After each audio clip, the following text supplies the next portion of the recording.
오늘 우리에게 주신 하나님 말씀은 출애굽기 34장 29절부터 33절까지 말씀입니다. 한 목소리로 읽겠습니다. 모세가 그 증거의 두 판을 모세의 손에 들고 시내산에서 내려오니 그 산에서 내려올 때에 모세는 자기가 여호와와 말하였으므로 말미암아 얼굴 피부에 광채가 나나 깨닫지 못하였더라. 아론과 온 이스라엘 자손이 모세를 볼 때에 모세의 얼굴 피부에 광채가 남을 보고 그에게 가까이 가기를 두려워하더니 모세가 그들을 부르매 아론과 회중의 모든 어른이 모세에게로 오고 모세가 그들과 말하니 그 후에야 온 이스라엘 자손이 가까이 오는지라. 모세가 여호와께서 시내산에서 자기에게 이르신 말씀을 다 그들에게 명령하고 모세가 그들에게 말하기를 마치고 수건으로 자기 얼굴을 가렸더라. 아멘. 예수님께서 이 땅에서 가르치신 내용 중에는 천국이 어떤 것인지 이 내용이 거의 대부분입니다. 그걸 가르치셨다고 해도 과언이 아닐 겁니다. 그런데 이 천국을 우리 이 세상에 있는 언어로 설명하기가 불가능하기 때문에 예수님께서 사용하신 방법은 비유를 통해서 하시는 방법이었었죠. 천국은 마치 무엇과 같다, 이런 방식으로 가르치셨습니다. 마태복음 13장에 보시면 가라지 비유가 나오는데 이 가라지 비유도 그 중에 하나입니다. 주인이 좋은 씨를 밭에다가 뿌렸습니다. 근데 원수가 몰래 그 밭에다가 가라지를 더 뿌리죠. 좋은 씨가 싹이 나서 자랄 때 가라지도 함께 자랍니다. 자라면서 여기저기 가라지가 눈에 띄입니다. 가라지를 뽑아버리겠다고 하는 종들을 주인이 말리죠. 기다렸다가 추수 때에 한꺼번에 처리하자, 이렇게 얘기합니다. 왜냐하면 자칫 가라지를 제거하려다가 곡식까지 상할까봐 염려가 됐기 때문에 그러는 거죠. 주인의 뜻은 하나도 잃지 않는 겁니다. 하나도 잃지 않는 게 주인의 뜻입니다. 자, 마태복음 13장, 이 가라지 비유의 끝부분에 보시면은 39절부터 43절에서 이렇게 말씀합니다. 가라지를 뿌리는 원수는 마귀요, 추수 때는 세상 끝이요, 추수꾼은 천사들이니, 그런즉 가라지를 거두어 불에 사르는 것 같이 세상 끝에도 그러하리라. 인자가 그 천사들을 보내리니 그들이 그 나라에서 모든 넘어지게 하는 것과 또 불법을 행하는 자들을 거두어내어 풀무불에 던져 넣으리니 거기서 울며 이를 갈게 되리라. 그때의 의인들은 자기 아버지 나라에서 해와 같이 빛나리라. 귀 있는 자는 들으라. 제가 읽어드린 부분의 마지막 절 43절인데 여기서 이렇게 말씀하죠. 그때의 의인들은 자기 아버지 나라에서 해와 같이 빛나리라. 해와 같이 빛나리라. 이렇게 말씀합니다. 오늘 본문에 보시면은 오늘 본문에 등장하는 모세의 얼굴에서 광채가 납니다. 방금 제가 읽어드렸던 예수님의 그 비유 말씀에 아마 입증되는 것 같은 그런 장면이기도 하죠. 자, 비슷한 장면이 모세의 본문이 이제 구약이고요. 비슷한 장면이 신약에도 나오는데 초대교회의 7 집사 중에 한 분인 스데반 집사가 순교 직전에 산헤드린 공회에서 재판을 받죠. 그때 장면을 이렇게 말씀을 합니다. 사도행전 6장 15절에서 공회 중에 앉은 사람들이 다 스데반을 주목하여 보니 그 얼굴이 천사의 얼굴과 같더라. 스데반의 얼굴이 천사의 얼굴과 같았다, 이렇게 증거합니다. 영광의 광채를 그 얼굴에서 느낄 수 있었다, 그런 뜻이죠. 마태복음 5장 14절에서는 예수님께서 이런 말씀을 하십니다. 너희는 세상의 빛이라. 산 위에 있는 동네가 숨겨지지 못할 것이요. 제자들에게 하신 말씀입니다. 예수님의 제자들, 그러니까 그리스도인들을 가리켜서 세상의 빛이다, 이렇게 말씀하신 겁니다. 세상의 빛. 그리스도인에게서 비추이는 영광의 광채, 이 빛은 숨길 수 없는 거다, 이런 말씀을 하십니다. 자, 그리스도인이 그런 사람들입니다. 영광의 빛, 영광의 광채를 비춰내는 사람들. 그게 그리스도인입니다. 그리스도인은 그래야 됩니다. 근데 그리스도인인 우리에게서 왜 그런 광채가 안 나오는 걸까? 광채 나옵니까? 안 나오시는 것 같으면은 오늘 말씀 들으시면서 한번 답을 찾아보시면 좋겠습니다. 자, 본문의 배경을 한번 제가 쭉 설명을 드리겠습니다. 좀 긴 편인데 배경이 이렇습니다. 모세의 인도로 이집트에서 탈출에 성공한 이스라엘 사람들이 석 달 만에 시내 광야에 있는 이제 산에 도착합니다. 시내 광야에 도착해서 산 앞에 장막을 칩니다.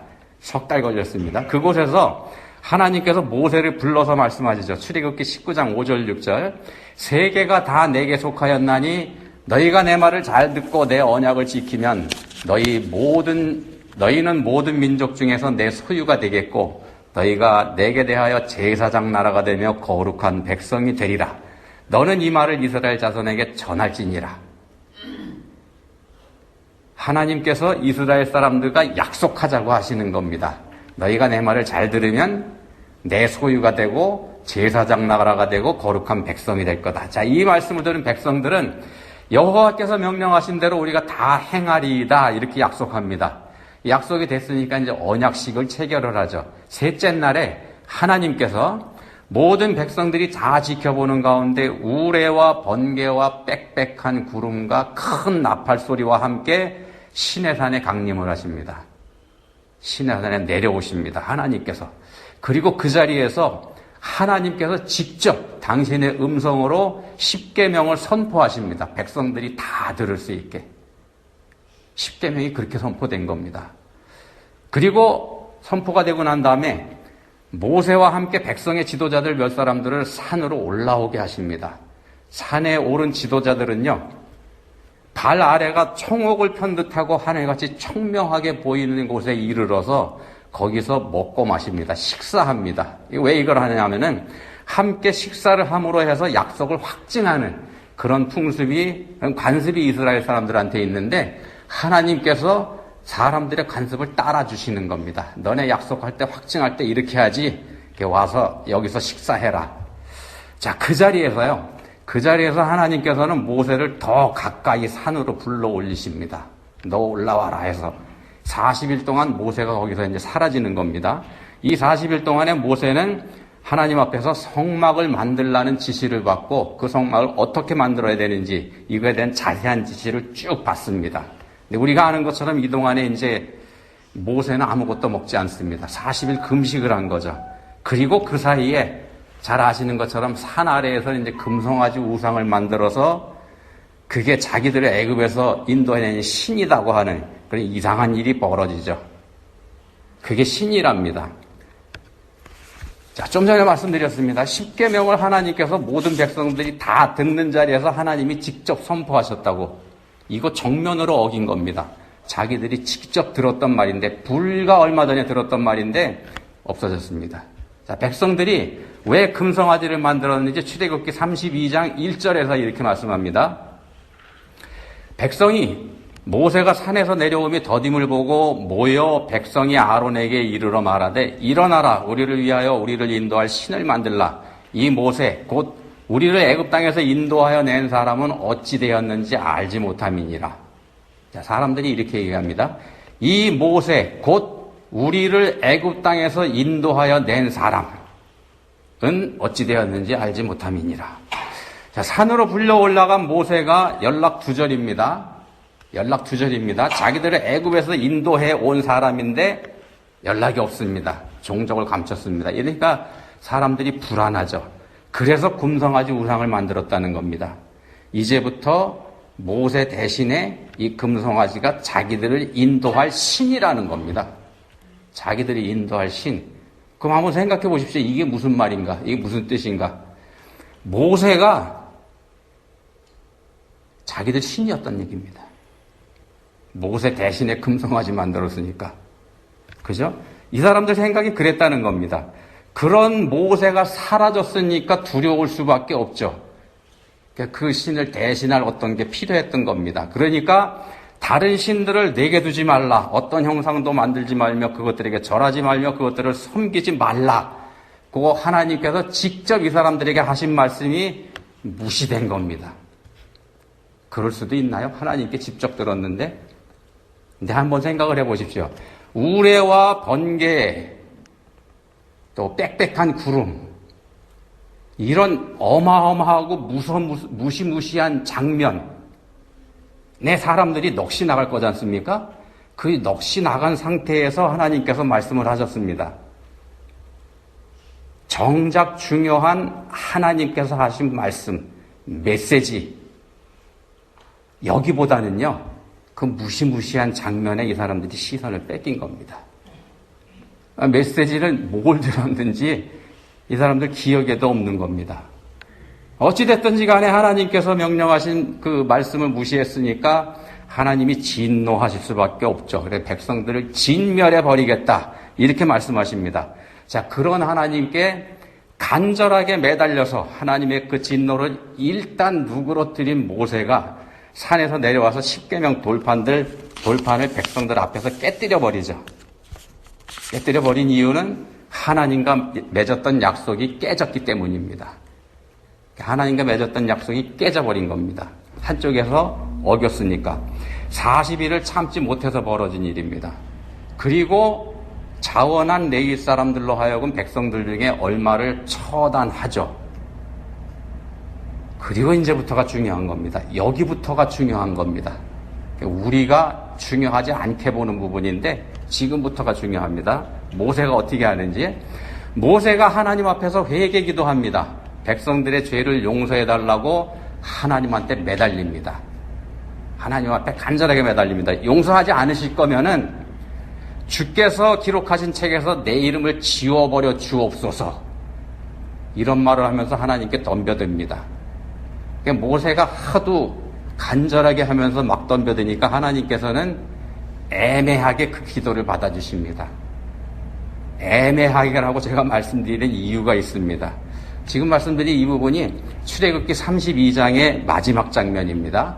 그리고 이제 33장에 들어가는데 이 33장에서 하나님과 모세 사이에 소위 밀당이 벌어집니다. 밀당. 요새 밀고 당김, 이거를 밀당이라고 표현을 하되 저도 써본 겁니다. 그래서 물론 이거는 다분히 수사적인 표현일 뿐이고요. 하나님은 우리하고 거래를 하신다거나 밀당하시는 그런 분 결코 아닙니다. 그런 분 절대로 아닙니다. 사실은 하나님께서 주도하셔서 모세로 하여금 백성들을 대표로 해서 회개하게 하시는 겁니다. 모세로 하여금 회개하게 하시는 겁니다. 애매하게 응답하시는 이유입니다. 불확실하게 하셔서 더 매달리게, 더 회개하게. 우리한테도 하나님께서 애매하게 응답하실 때가 있습니다. 이게 응답인지 아닌지 우리가 헷갈릴 때 이유가 있는 겁니다. 하나님께서 그렇게 하시는 이유가. 더 기도하라고 하시는 거죠. 자, 하나님께서는요, 모세에게 백성들을 데리고 가나안으로 올라가라. 이렇게 말씀하십니다. 난 안 간다. 모세는 백성들이 자기 장막문에서 예배하게 합니다. 장막문 앞에 다 나와서 서게 하고 하나님 앞에 예배드리게 하고요. 그리고 백성들이 지켜보는 앞에서 구름 기둥이 임재해 있는 회막으로 자기 혼자 들어갑니다. 거기서 하나님과 대면합니다. 이 백성 버리지 마시라고. 하나님 그러셨지 않습니까? 올라가라. 난 안 간다. 대신에 내가 사자를 보내준다. 이렇게 말씀하셨는데 애매하게 답변을 하신 겁니다. 이에 모세가 사람들 다 바깥에 세워놓고 예배드리게 하고 대표로 들어가서 만나는 겁니다. 하나님을. 하나님께서는 마지못하시다는 듯이 그래 함께 가주마 이렇게 대답을 하십니다. 조금 더 나가신 거죠. 모세가 이 상태에서 물러서지 않고 하나님한테 또 매달립니다. 뭐라고 매달리는가 하면 주의 영광을 내게 보이소서. 주의 영광을 내게 보이소서. 이거 무슨 뜻일까요? 속되게 표현하면은요, 이런 말입니다. 하나님, 제게 얼굴 좀 보여주세요. 이런 정도 되는 말입니다. 모세가 무슨 배짱으로 이렇게 하나님 앞에 덤비는 걸까요? 모세가 그렇게 매달렸습니다. 하나님 앞에. 요게 33장의 이야기입니다. 그리고 34장에 들어갑니다. 오늘 우리가 살펴보는 본문이 34장 29절인데 34장에 들어오면은요, 하나님께서는 모세를 다시 산으로 부르십니다. 이 상태에서 주의 영광을 내게 보이소서라는 기도를 들으시고 모세를 다시 산으로 불러 올리십니다. 돌판 2개를 만들어 가지고 와라. 거기에다가 계명을 다시 새겨 주셨죠. 이 기간이 또 40일입니다. 이때도 이 40일 동안에도 또 모세는 아무것도 먹지 않았습니다. 또 40일 금식 기도한 겁니다. 합쳐서 80일.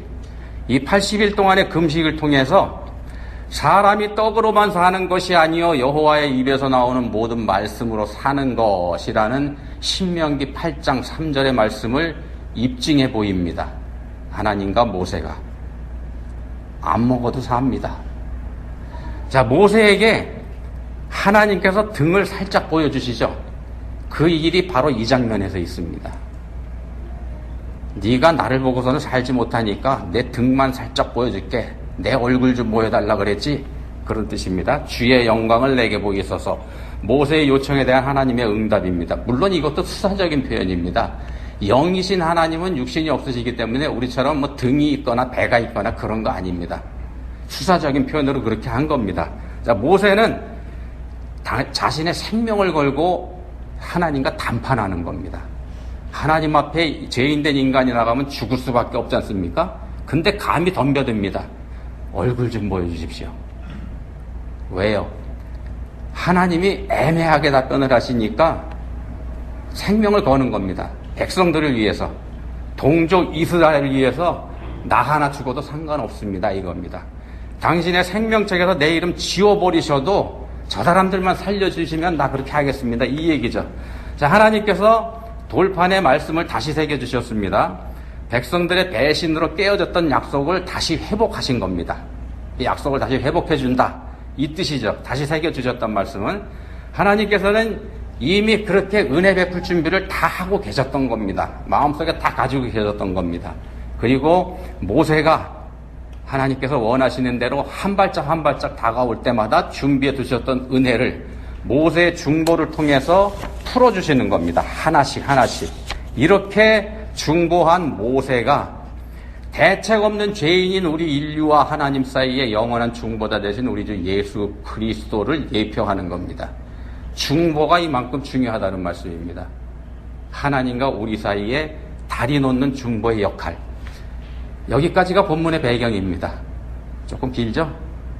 이렇게 해서 모세의 중보가 중요한 역할을 했습니다. 중요한 역할을 합니다. 본문에 보시면은 모세라는 이 이름이 엄청 많이 나옵니다. 많이 나오는데 그냥 불편할 정도로 읽기에 좀 무슨 문장이 이러냐 할 정도로 모세 이렇게 나옵니다. 모세의 그 공로를 인정해주는 표현입니다.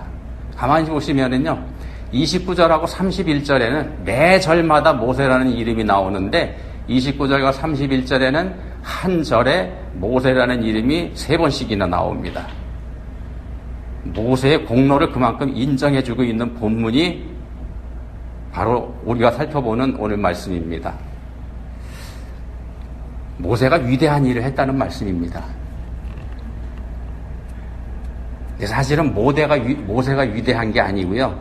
모세가 위대한 게 아니고 하나님께서 모세를 위대하게 사용하신 겁니다. 그리고 이제 모세가 40일 만에 백성들 앞에 나타났죠. 근데 이번에는 먼저 번하고 다르게 모세의 얼굴에서 광채가 납니다.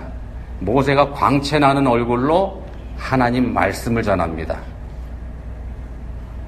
하나님께 버림받아서 두려움에 떨고 있는 백성들한테 약속이 회복되었다는 복음을 전하는 겁니다.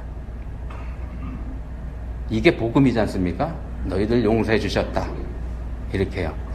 여기서 한번 생각해 보십시오. 이 장면에서. 얼굴에 광채가 나는 모세, 본문에 보시면은 사람들이 두려워했다 이렇게 돼 있죠. 그 모세가 복음을 전합니다. 두려운 얼굴로. 백성들이 그러면 뭘 주목했을까요? 모세가 전하는 메시지에 주목했을까요? 아니면 모세의 얼굴에서 나는 광채를 바라보고 있었을까요? 사람들의 심리는요, 신의 산에서 하나님께서 직접 강림하셨을 때도 그랬지만 메시지보다는 광채에 더 눈길이 갑니다. 시내산에서 하나님께서 강림하셨다고 똑같은 상황입니다. 이번에도 이 사람들은 모세가 전하는 복음보다는 모세 얼굴에 있는 광채에 더 눈이 가는 겁니다. 이게 우리의 한계입니다. 인간적인 눈, 육신의 눈, 요거로 보는 한계입니다. 영적인 관점을 지워버리면 여기에 묶일 수밖에 없다는 겁니다. 그래서 말씀을 어떻게 보고 어떻게 듣는지에 따라서 생명의 말씀이 될 수도 있지만 그냥 허안된 소리, 헛소리로 들릴 수도 있다는 겁니다. 광채에 정신이 팔려서 메시지는 듣지도 않거나 듣는 둥 마는 둥 했을 거라는 겁니다. 왜 이렇게 말씀드리냐면은 이 이후에 이 사람들 결국 또 배신하지 않습니까? 그걸 보면은 모세가 전한 메시지에는 관심이 없었던 겁니다. 자, 모세의 얼굴에서 광채가 납니다. 왜 광채가 나냐? 모세가 하나님과 직접 대면했기 때문에 나오는 거죠. 물론 수사적인 표현일지라도 하나님의 등을 본 사람입니다. 모세가. 이렇게 되니까 이 때문에 하나님의 영광의 광채가 모세에게 전해진 겁니다. 생명 걸고 하나님 앞에 나가서 섰던 결과입니다. 앞에서 제가 하나님과의 밀당이라고 하는 좀 불편한 표현을 썼던 거 아직 기억하실 겁니다. 그때 모세는요, 자신의 생명을 걸었습니다. 자신의 모든 걸 다 걸고 하나님 앞에 엎드렸던 거죠. 뭘 위해서 그렇게 했다고요? 예. 이스라엘 백성들의 생명을 위해서 그렇게 한 겁니다. 백성들이 금송아지를 만들었을 때 하나님께서 이런 말씀을 하셨습니다. 출애굽기 32장 9절 10절에서 내가 이 백성을 보니 목이 뻣뻣한 백성이로다. 그런즉 내가 하는 대로 두어라. 내가 그들에게 진노하여 그들을 진멸하고 너를 큰 나라가 되게 하리라.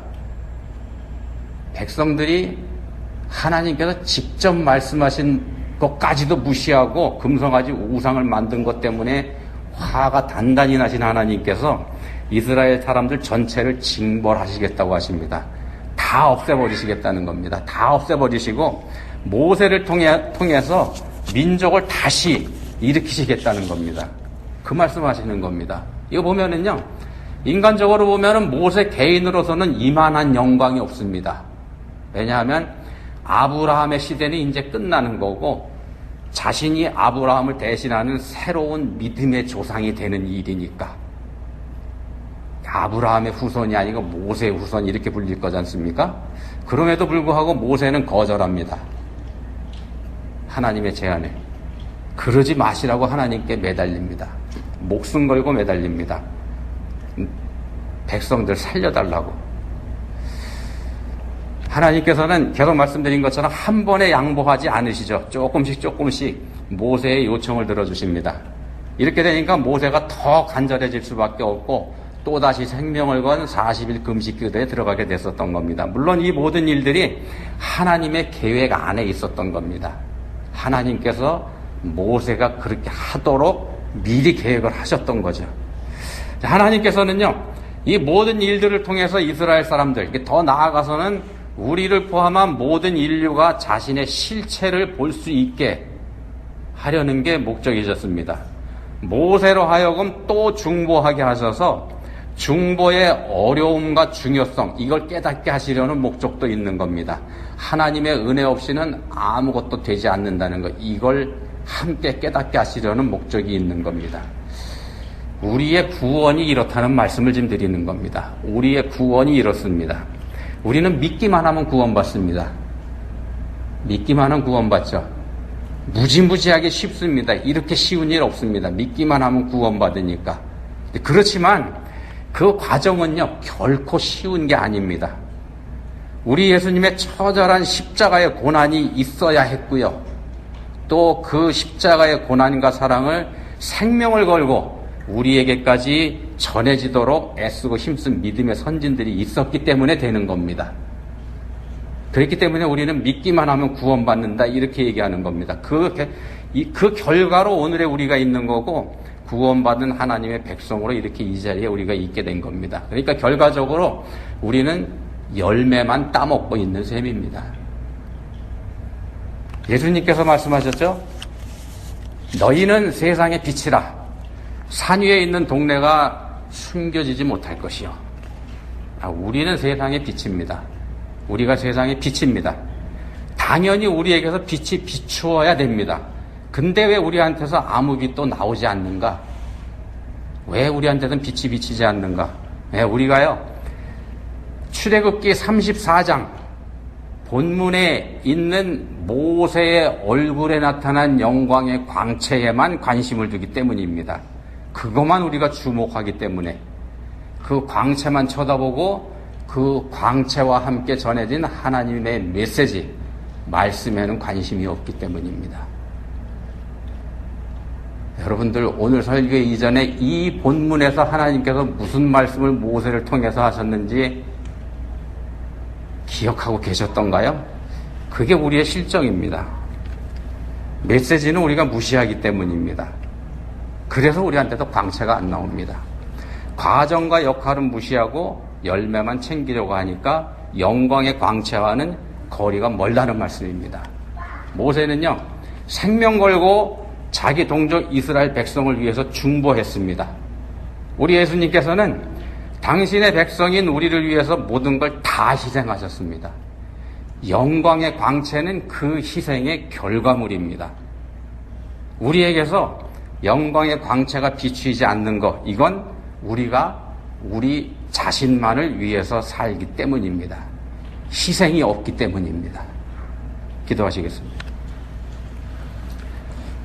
하나님 아버지, 저희가 믿는 자입니까? 하나님의 약속의 계승자가 맞습니까? 오히려 저희가 그리스도의 영광의 빛을 가리고 있는 건 아닙니까? 빛을 발하기는커녕 오히려 그늘을 만들고 있지 않습니까? 그리스도의 향기를 풍기기는커녕 악취를 풍겨내고 있지는 않습니까? 저희를 불쌍히 여겨주십시오. 이제는 정령 주의 백성으로서 거룩하게 살게 해주시기 원합니다. 거룩한 빛 가운데 거하게 하사 영광의 광채를 발하게 해주시기 원합니다. 예수님 이름으로 기도합니다. 아멘.